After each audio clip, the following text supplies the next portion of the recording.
Okay, I thought we would go ahead and get going, and welcome to our May Mental Health First Aiders Wellness Wednesday Lunch and Learn. We did a lot of marketing to our mental health first aid community here in Ohio, and we're happy that you're here. Friendly reminder, we are calling ourselves Mental Health First Aid Collaborative. So this is something that was new within the last few months, and it is managed by Mental Health America of Northern Kentucky and Southwest Ohio. So that means the majority of us, the mental health first aid coordinators, Janet, our statewide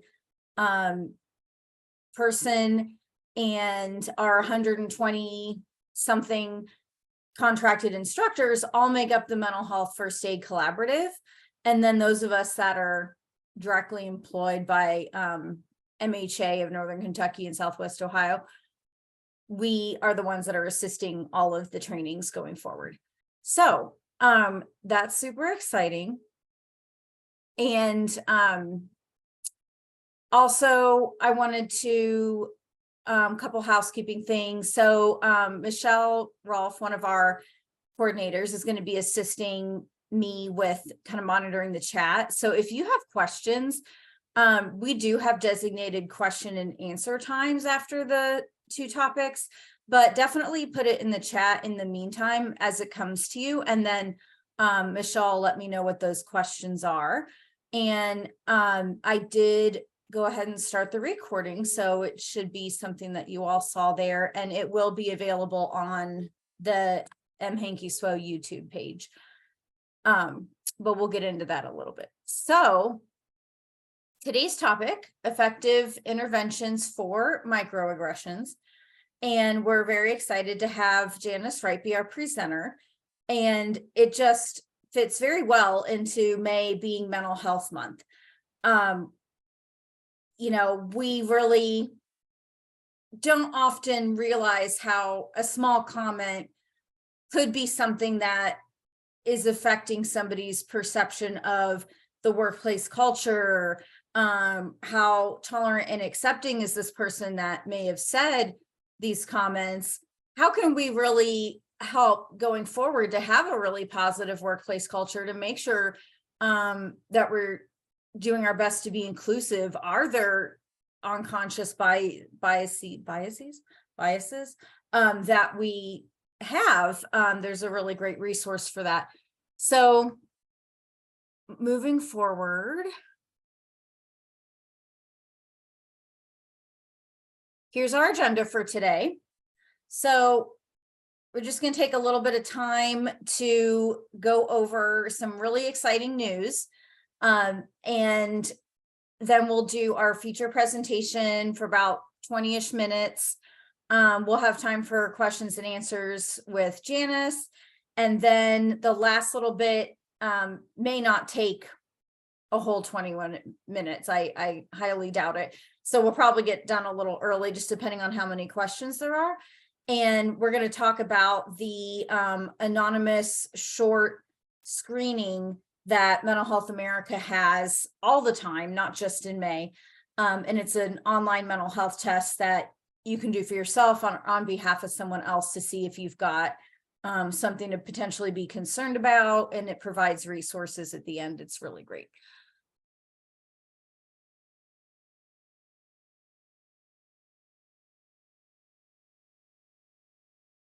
So, wanted to acknowledge the fact that, as most of you probably know, last week was the Mental Health First Aid Summit in Los Angeles, and the National Council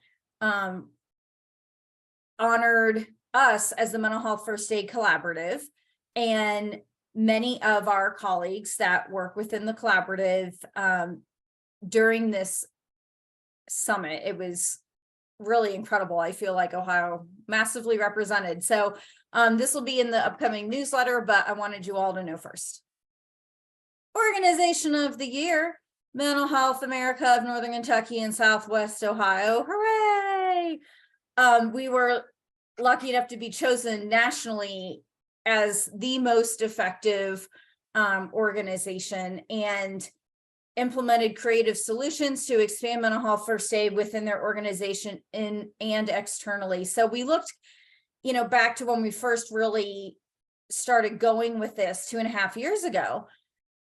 This group of 8 staff members and contracted instructors have trained 11,000 Ohio residents. And in this time period, we also trained over 100 new instructors. And specifically, National cited that our ability to be flexible with going in-person to virtual, back to in-person, good old new learning management system in the middle of all of this with Connect. It was a lot, but we excelled. Some of you may be aware, with a lot of our grants, we actually are exceeding our numbers prior to the end of the grant, which is wonderful because it really shows you the demand and the value that's there. The efficiency of the team to meet that demand. It's just incredible. Shout out to Mental Health First Aid Collaborative. And then we have the 2 top instructors in Ohio. Yes, they work for us because we are so lucky. We have Keith Klein and Donna Dickman, so hooray for them. I'm not sure if they're on this, but I sure hope so. And just wonderful recognition. And then we have the Instructor of the Year for Adult Mental Health First Aid nationally is our own Yolanda Prude. And I wanted to just go, this is just such terrific recognition from National. She has conducted 141 mental health first aid trainings. That would be 2,300 first aiders she's personally trained. Somebody that has a background in human services, which is wonderful. And, really working on those community partnerships to spread the effective message of mental health first aid and how useful it is. So we are so grateful to have her with us.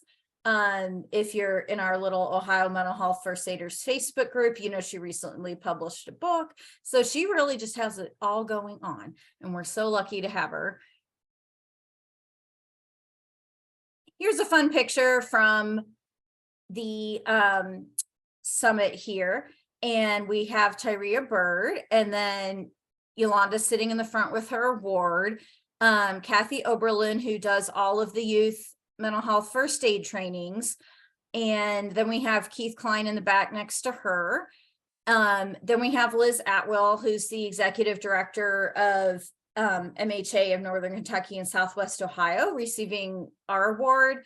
And then we have Sabrina Scott on the far right. So I wanted to share that. All right. So now we are super excited to have Janice here.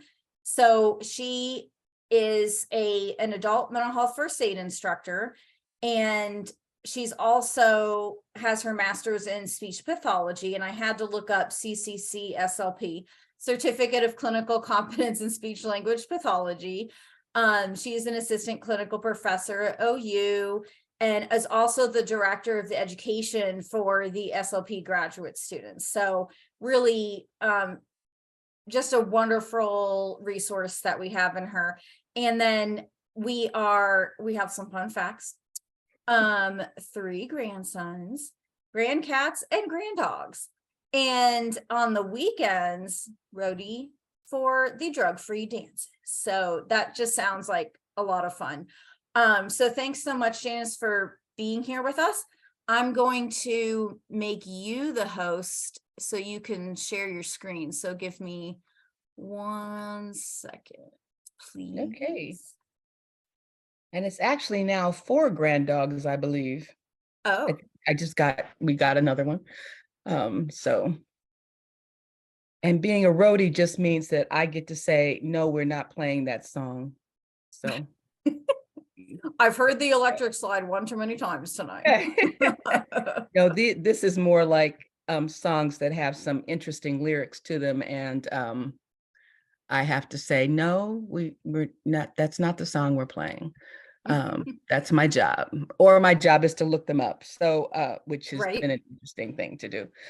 Okay, so hello, everybody. Good afternoon. I am going to be talking about interventions for microaggressions today, and you've already heard what my background is. But I also, as well as mental health first aid, do a lot of diversity trainings, just not at Ohio University, but across the state, actually. I did one in Kentucky just last month, and Michigan the month before that, or maybe it's the other way around. But I've been doing this work on what we used to call multiculturalism back in the day for a little bit. So I'm really pleased to be able to be here today to talk about it. And what I'd like to do is to start off by showing a really short video that I think kind of builds the foundation for what microaggressions are. I will warn you that there are 2 curse words towards the end of it, just to prepare you for that, but I always like to let people know that. And let's see if this will work. Can you see the video? Or do I have to stop share and share again? I used to think all socks were the same, and then I tried Bombas, and now I'm convinced every single person in my life. So you have to stop and then go to the YouTube Stop video. and reshare. Okay. And don't forget to Now there's share the airflow audio. and strategic zone Yep. cushioning. Our favorite part, easily the And honeycomb share support. sound and share. Happiness guarantee, meaning like if your dog rips this up or you lose laundry, the All right. For people who still don't think that microaggressions are a problem, Oh, you're so well spoken. just imagine, instead of being a stupid comment, a microaggression is a mosquito bite. It's a compliment.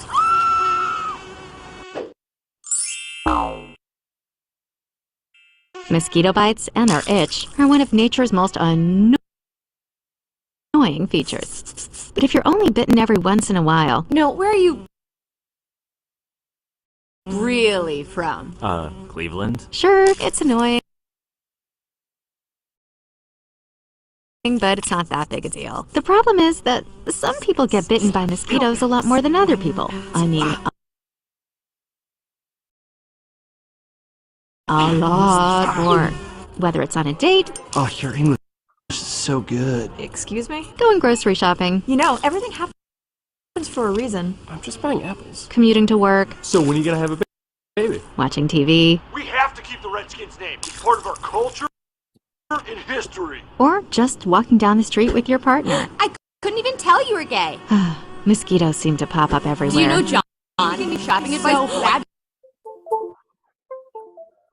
I love Cher too. And getting bit by mosquitoes every goddamn day, Touch your hair. multiple times a day, So pretty. Can Can I I touch it, your hair? please? Can I please? is fucking annoying. That makes you want to go ballistic on those mosquitoes, which seems like a huge overreaction to people who only get bit every once in a while.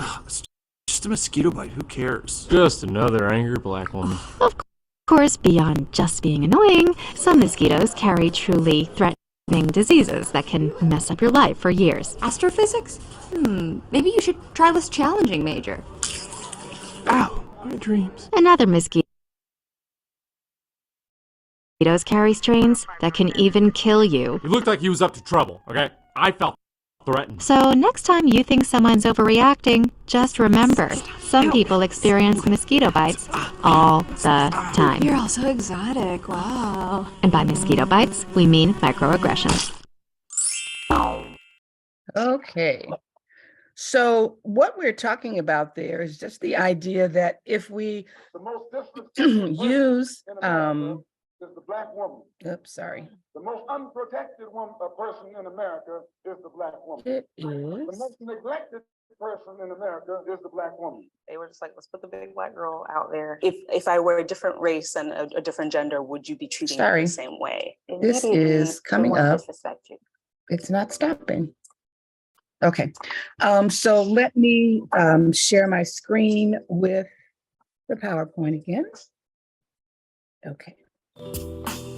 And Something that I'm interrogating in myself, but I'm like talking about highly is this sensitive idea that, to, a especially in like a microaggression is work really kind of environment, like about how mosquito I bite. present.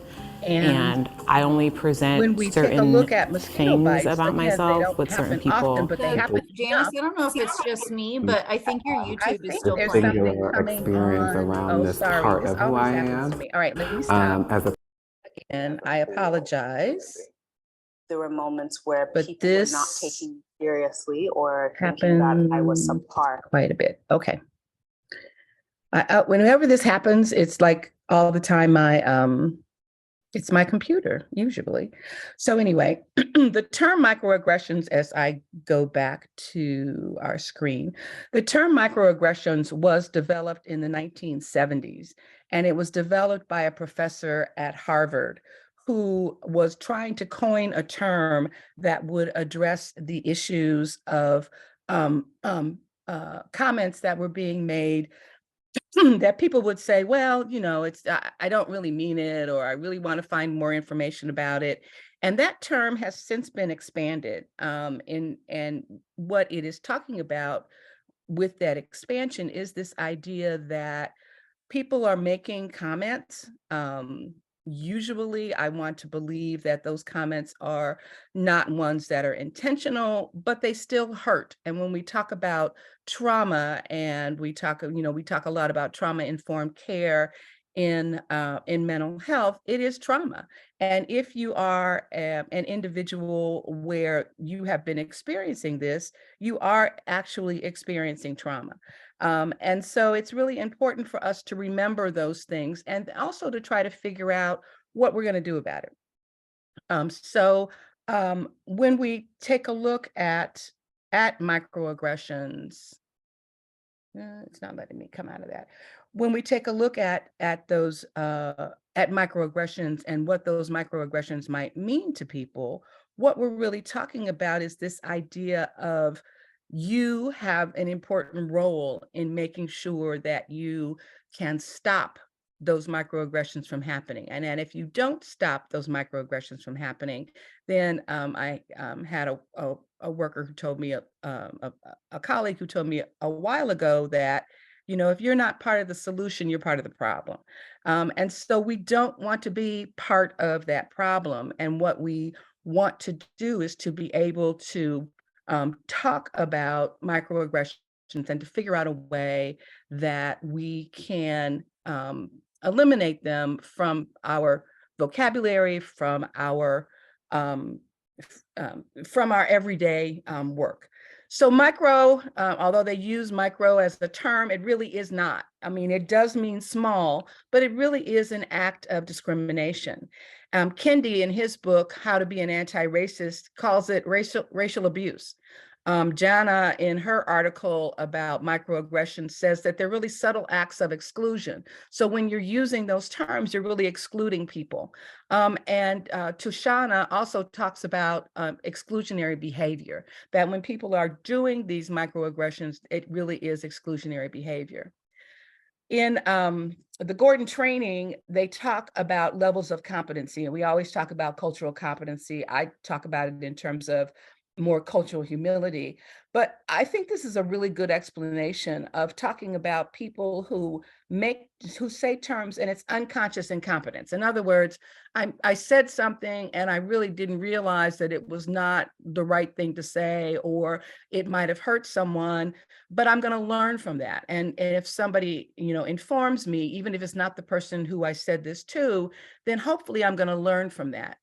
Conscious incompetence is what happens when someone has been told that this is a hurtful remark, and they kind of blow it off. And they continue to use those hurtful remarks, even though they have been informed or educated, as we might say, that that particular terminology is something that could be offensive to someone. Again, it's not necessarily offensive to you, but it's offensive to someone else.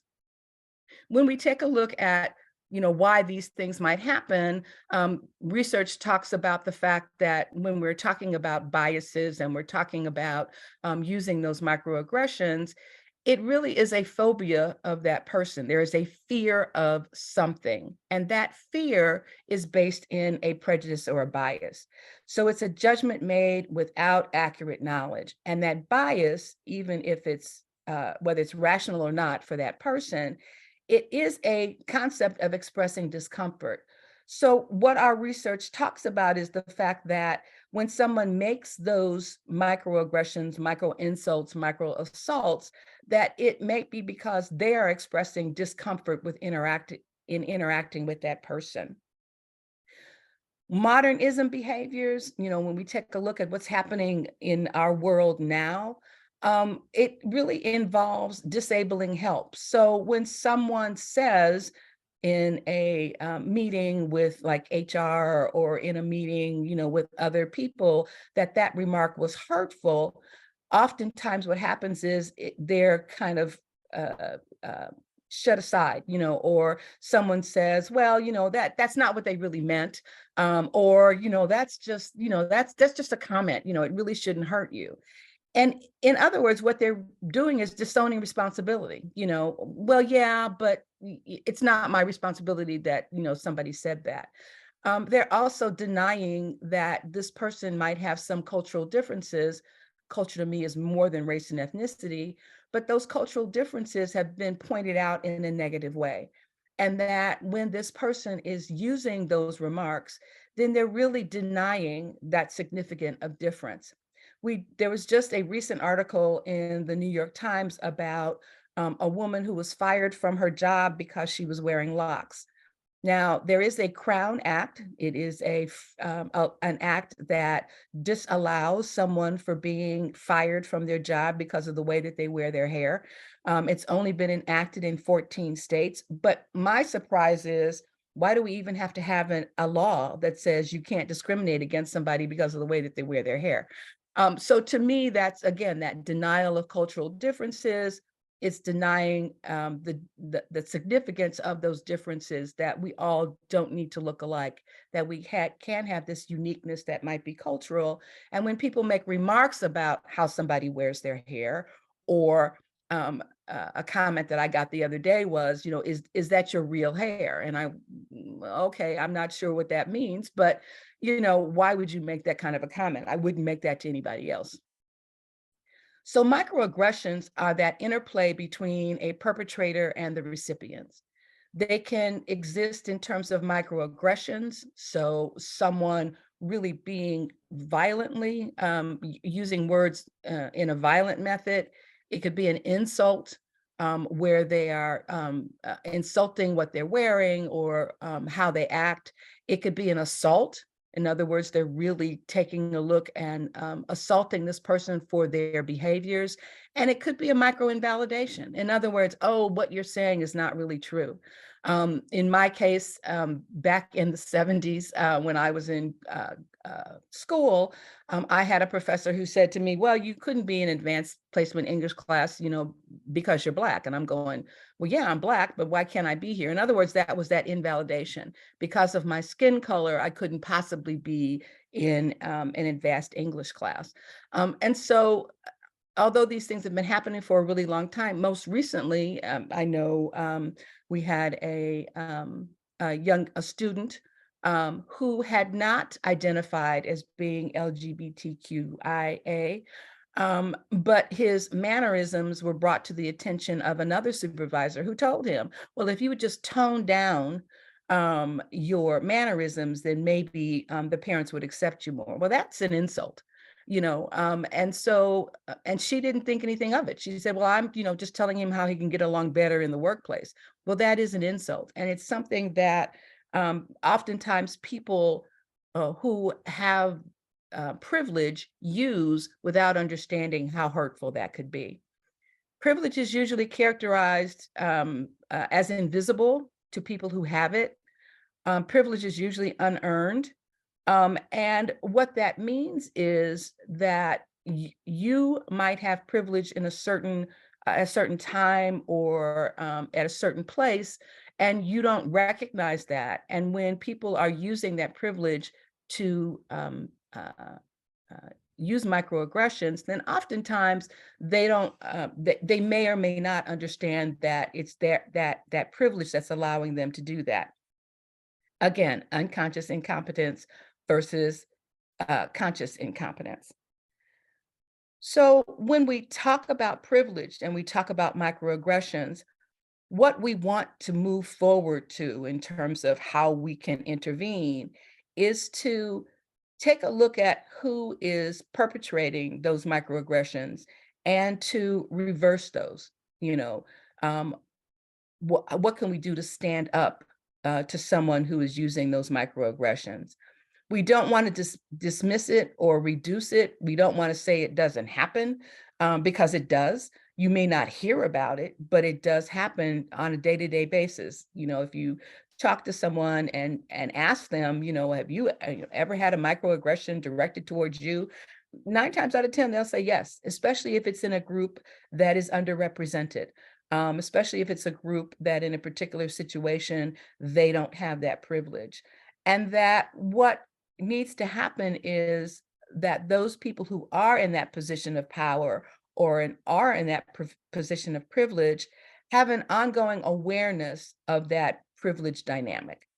What's occurring here? What statements are being made, whether they're being made in public or in private? How can we mitigate those in terms of calling attention to what's going on so that that person is not experiencing that trauma on a day-to-day basis? So it's manifested oftentimes because if I'm a member of a dominant culture, then I don't have to think about isms because they don't happen to me. I don't have to think about that dynamic, that power balance in a particular situation because it's one person who is saying that this is occurring to them. And oftentimes someone who has experienced a microaggression, an insult, an assault is not believed. Oh, they didn't really mean that, or you must have misunderstood that, rather than directing their comments to the person or the corporation that has manifested these microaggressions. So with all that being said, what are some interventions that we can do?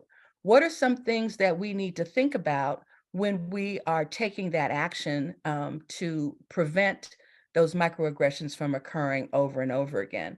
Now, I will say that this is not, it's easy for me to sit behind the screen and say, this is what you need to do. It is difficult to stand up to microaggressions, assaults, insults. It is difficult if you are a person who may not have that privilege or power at that particular time. It's also difficult if someone says, well, it's only one time and it's only one person.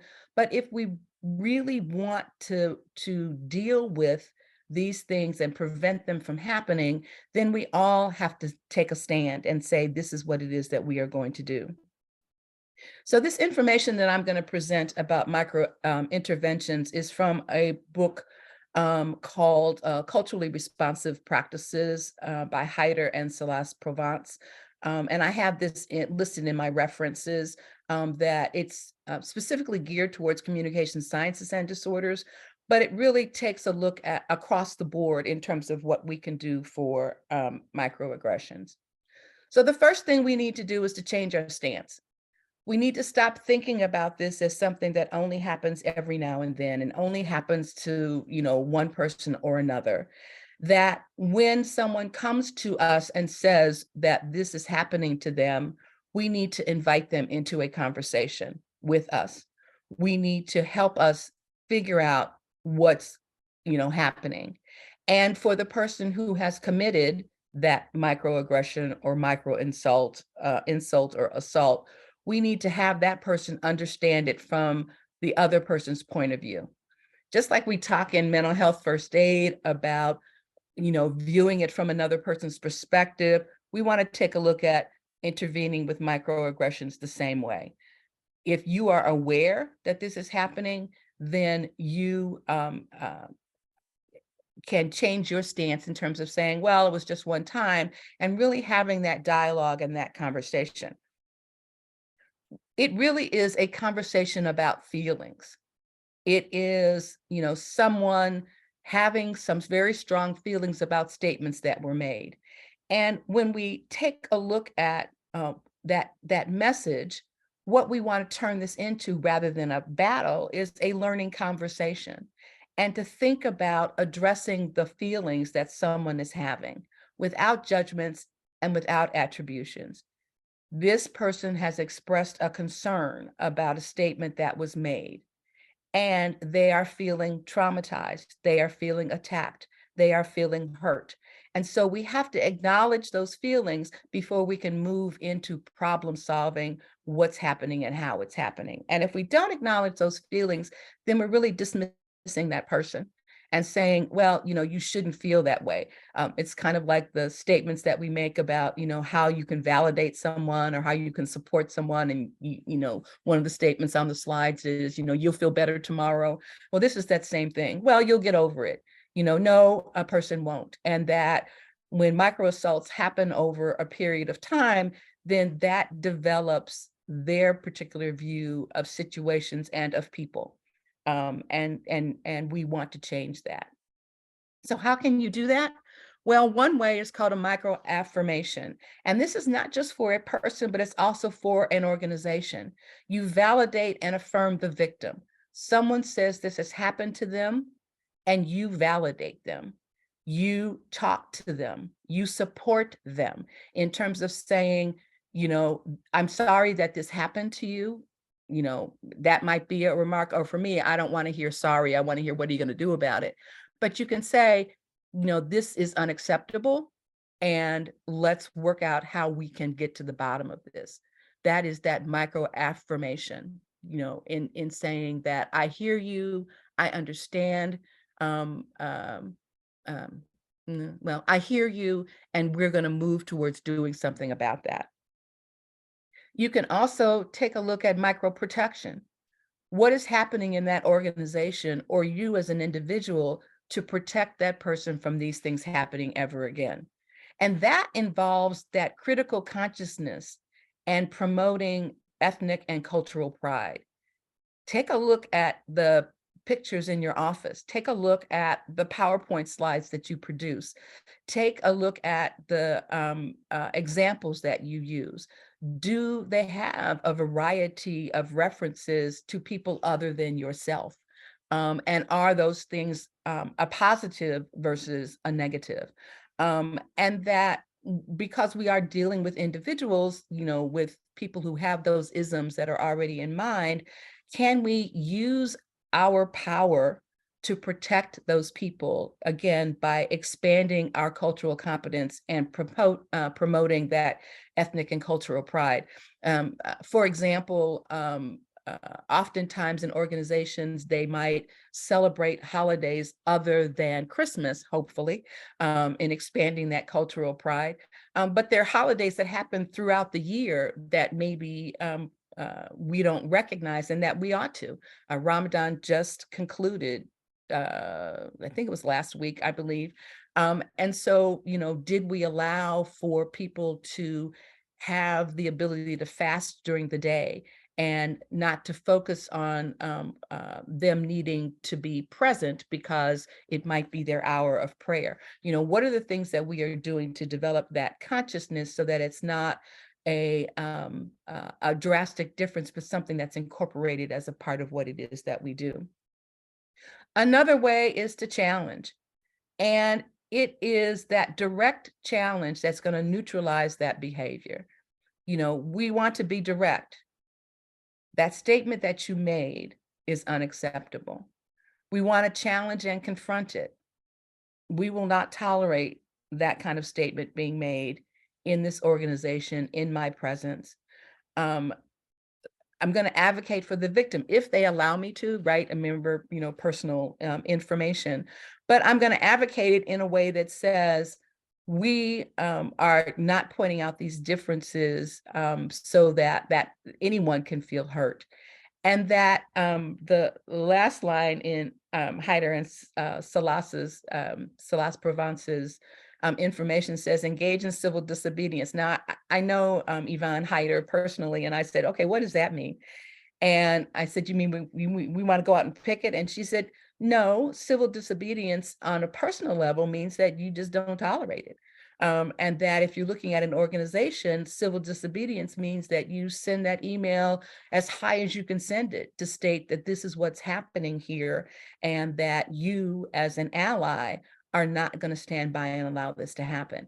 Being an ally is extremely scary, I will say from personal experience, because it is putting yourself out there. And when you are talking about doing some kind of an intervention, you are placing yourself in a position where you might be targeted. But if I'm going to be an ally, then I'm going to challenge those behaviors and those things that are happening. You want to prepare, plan, and execute. And I adapted this from Reynolds and Kendi's book about how to be an anti-racist. So the first thing to do is to assess your own personal implicit bias. What are my biases? Why do I not think that that remark is an insult or an assault? That I'm going to plan. Okay, how am I going to address this when it happens?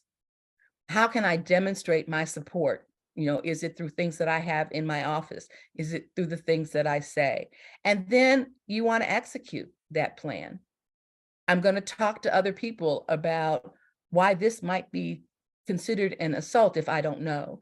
And I'm going to take a look at, okay, what are those barriers that are allowing this to continue in this particular space and time? And I don't want that to happen. So I know that's short, but if you really want to take a deeper dive into it, you can shoot me an email. We can continue talking about how to have further information about it. But for me, on a personal level, having experienced microaggressions for the majority of my life, I would like to say that what I want to see happen is people addressing it other than me. I want to see people stepping up to the plate and saying, that's not acceptable, or that makes no, that is not something that is a welcoming comment. That is not something that should be tolerated or here in this particular workplace, so that the person who has been invalidated feels that particular validation. I think I'm on time, right?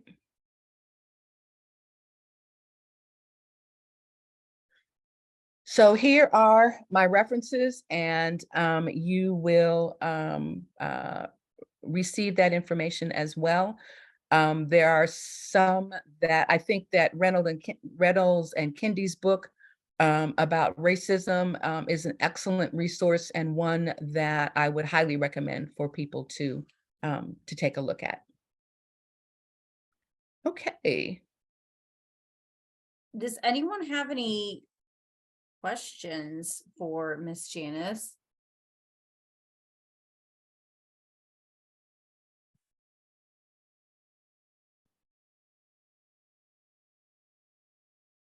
I have a question. The Harvard Implicit Bias Survey, which a quick Google told me that's not called that anymore. In speaking to you previously, that is still a good way to kind of test and see, do I have any hidden like stereotypes or biases I don't know about, right? We all want to think like, I am great, I'm open-minded, I've really, come far from maybe what I thought my parents taught me or whatever. That's a test that people can access online? Is that a resource that I could include in the follow-up email? Yes, very much so. I know I still call the Harvard Implicit Bias Test, and if you Google it, it's the Implicit Bias Test, and it has different categories. I utilize that in the class that I teach on diversity, equity, and inclusion to my students, and I've done it and said, oh my gosh, I didn't recognize this in me. So when I talk about preparation, then it really is preparing. What are my implicit biases that maybe I don't necessarily recognize, but come out in different ways? We all have, I want to say that we all have images of people. There's a book called Blink. It's, we make judgments about people in 15 seconds, and that's based on our experiences. And so we want to think about expanding those experiences and changing that first initial reaction. And yes, Beth, the implicit bias test is an excellent resource. Janice, we do have a couple of questions. Okay. Jessica would like to have an example of a workplace situation involving a client and how you would handle that, if you've had something in the past that's come up and how you In terms of a client making a microaggression? Oh, okay. I believe so. Yeah, if that's the response, oh yeah, that's happened a lot. I had a gentleman when I was working in a nursing home, and his wife said, and I'm not gonna use the term that she used, but she said, I don't want any blank working with my husband. And I said, oh, I don't know of any.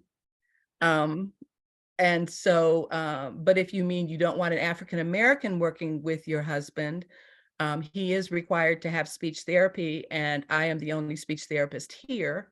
I can say that he does not want speech therapy. In other words, taking her remark and turning it around. Now, I'm going to tell you, it is so very important. I had to practice these things in the mirror because I don't often come up with it, immediately. So that's what I mean about prepare and practice. It happened before. I was shocked that it happened, and said, oh my gosh, what's my remark going to be? And so I went home and wrote down some things that I could say using that Sphinx face, so that I couldn't be accused of being an aggressive Black woman, which would have been the next thing that would have been said. But it took a while. I mean, it's not something that you come up with immediately, but oftentimes if I think about it, then I can come up with a response and have it in my reaction. She complained about me, of course, to the management. Thankfully, the management backed me up, and said, if you want speech therapy, here's where you can get it. If you don't want speech therapy, we can remove that, but that's on you. We're going to write it in that way. So I had that support from the organization. Many times you do not. Many times you do not. So. All right, great. We had a couple requests for more information or some examples on micro challenges. A challenge would be something that says, why would you say that? It's as simple as that. Well, why would you say that?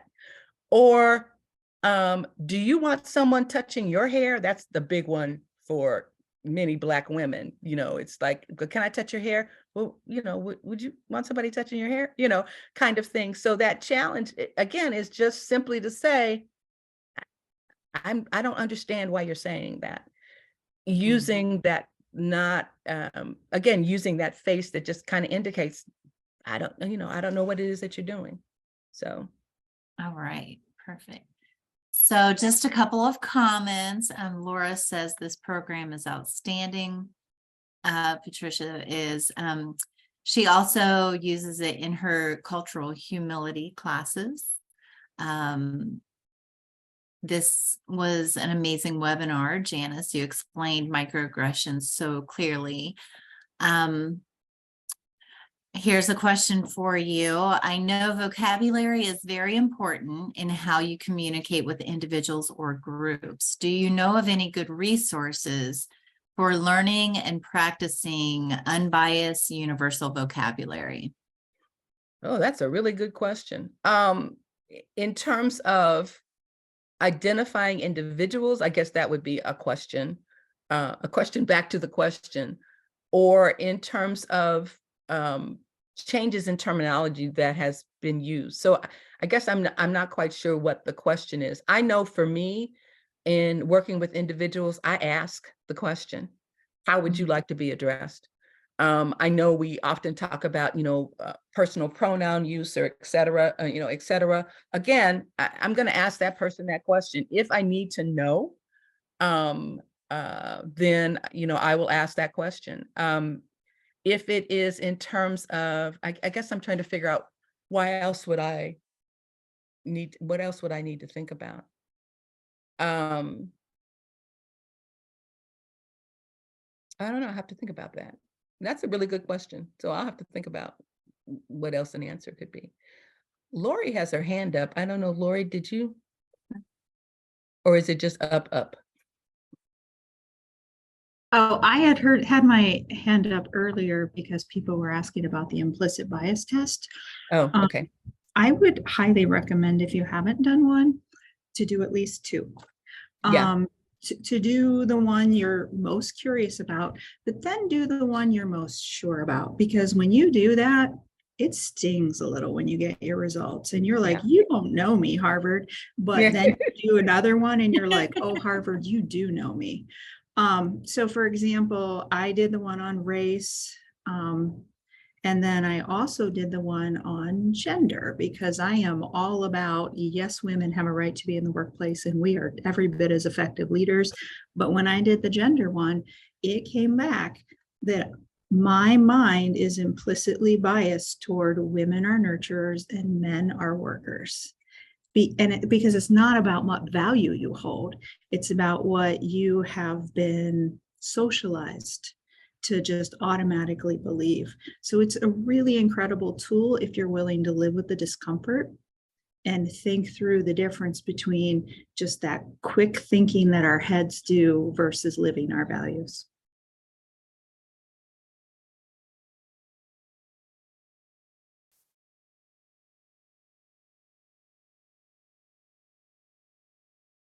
Hey, thanks for that. I think that's all the questions that I see, Janice and Beth.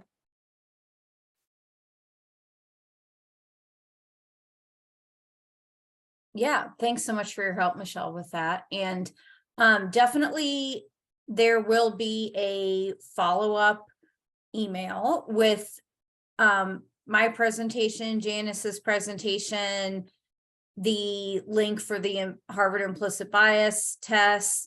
And I see people are putting helpful links in the chat. So definitely we'll take a look at those and put those in the email as well.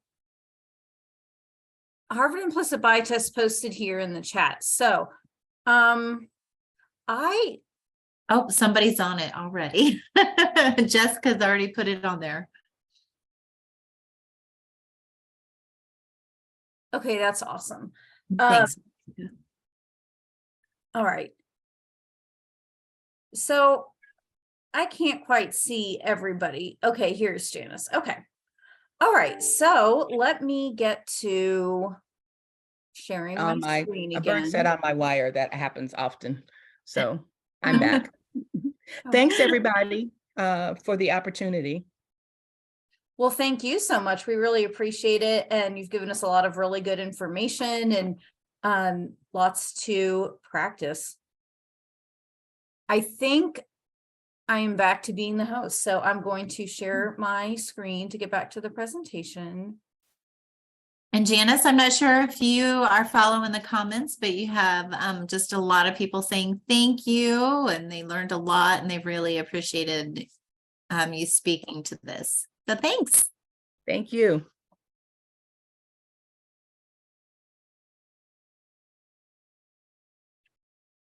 Okay, so Janice was kind enough to provide her personal email and her cell phone for people to reach out. And I already mentioned we'll get a copy of her PowerPoint, so she was nice enough to share that with us. And this is recorded, obviously. It's going to go on our M. Hankey SWO YouTube page, so I'll provide that link in the follow-up email as well.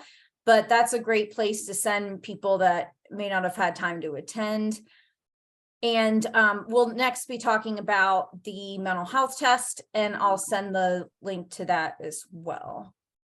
Okay, we do have one question asking if people can connect with Janice via LinkedIn. Yes, I do have a LinkedIn page. Last time I linked into the LinkedIn page, I don't know, but it's there. It's under Janice Wright. So thank you. Thank you.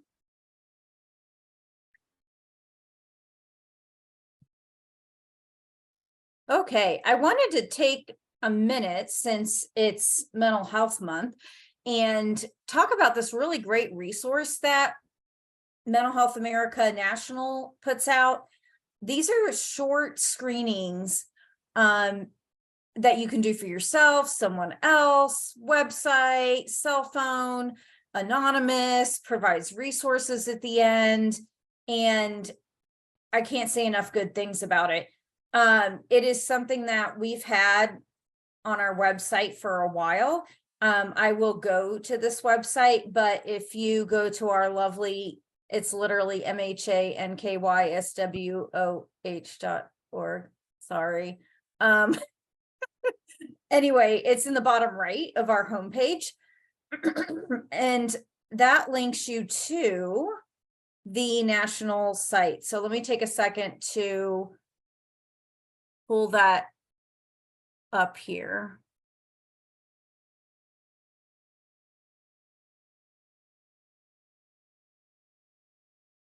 Okay. This is where it takes you, and you can see it's MHA National. Take a mental health test. They have a variety of ones that you can take. They have some in Spanish, which is terrific. And I also took a look at some of these tests, and if you scroll to the bottom of them, like the anxiety test does say it's available in Spanish as well. So sometimes you kind of have to dig into the test. And I mean, this is just terrific. I love the fact that it includes ADHD as well. You know, just, I know there are a lot of people who didn't grow up in a time where that was necessarily recognized. And now you're an adult and you're thinking, what if? Here's a nice test to kind of potentially be a starting point. And I'm going to keep scrolling down. After the test, you'll see information, resources, and tools. I just think that's so key because you're getting that feedback. What do I do about it? Here are some resources. It does give 988, as those of you who were lucky enough to attend Lunch and Learn in March learned how valuable 988 is. Plug for 988. You can call at any time for any reason, for yourself or someone else. It's not just a crisis line. So let's just take a quick look. So let's say anxiety. That's my personal nemesis. Okay. Over the last 2 weeks, and then you select, it's you know, the scale there. The next page is, I believe, maybe 5 additional questions. So I don't know, I'm just going to go through and just do this really quickly just to show you what it shows.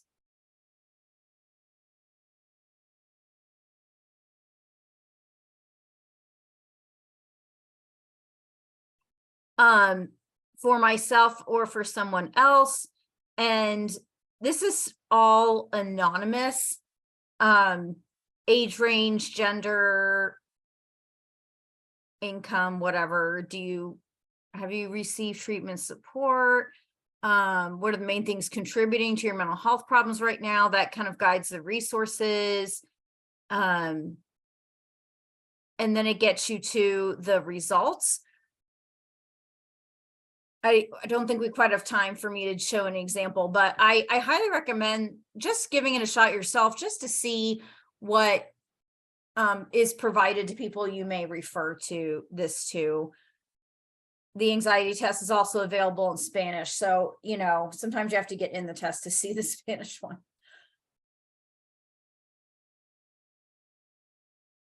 And it looks nice on a mobile device as well. Let me get back to my presentation.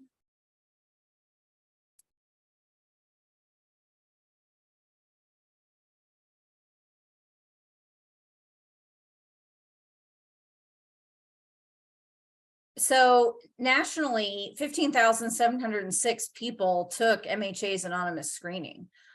This little screenshot here is from M. Hankey Swo's fiscal year 22 report. And you can see a little bit about what it looks like on somebody's cell phone. And I just would encourage people, this is Mental Health Month. This might be something that, you know, you blast out to your organization, to your friends, throw it up on Facebook, because you really don't know what someone could be going through, what someone they know could be going through. You know, geez, I don't know the resources for depression. I think my friend might be suffering from depression. Let me just throw her symptoms in there. Ooh, it shows she does. This is what I can point her to is in terms of resources. So I would just really encourage you all to share this far and wide, because it's just such a great confidential way to just think about your mental health during Mental Health Month, and what can be done about it. So that's my personal plug. Does anyone have any questions regarding that?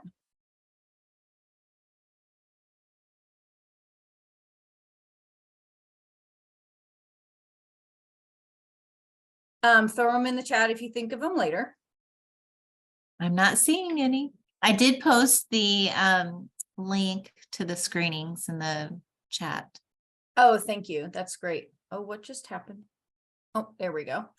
All right, so we are right on time here. So thank everybody for coming. I really appreciate it. And we've had a great turnout today. I will be sending everybody that registered, of which there were about 238 people. So hooray.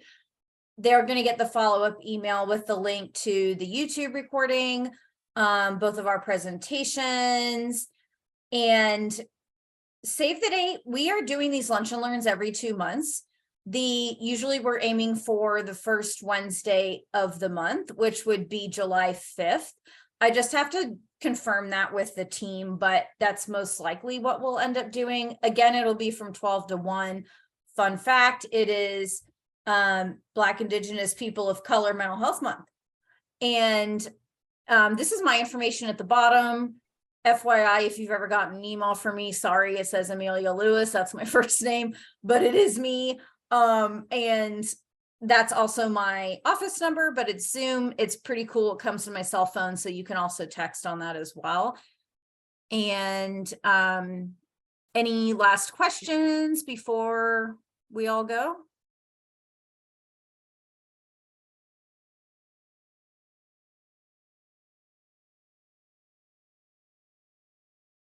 I guess not. Let me get out of our thing here. All right.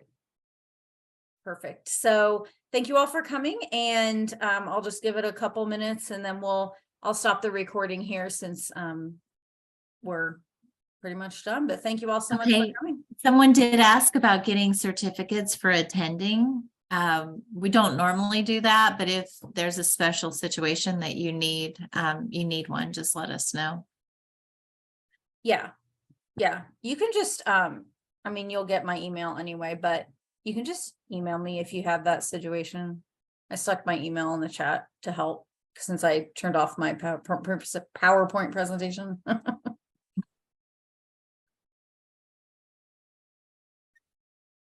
All right. Well, thanks everybody.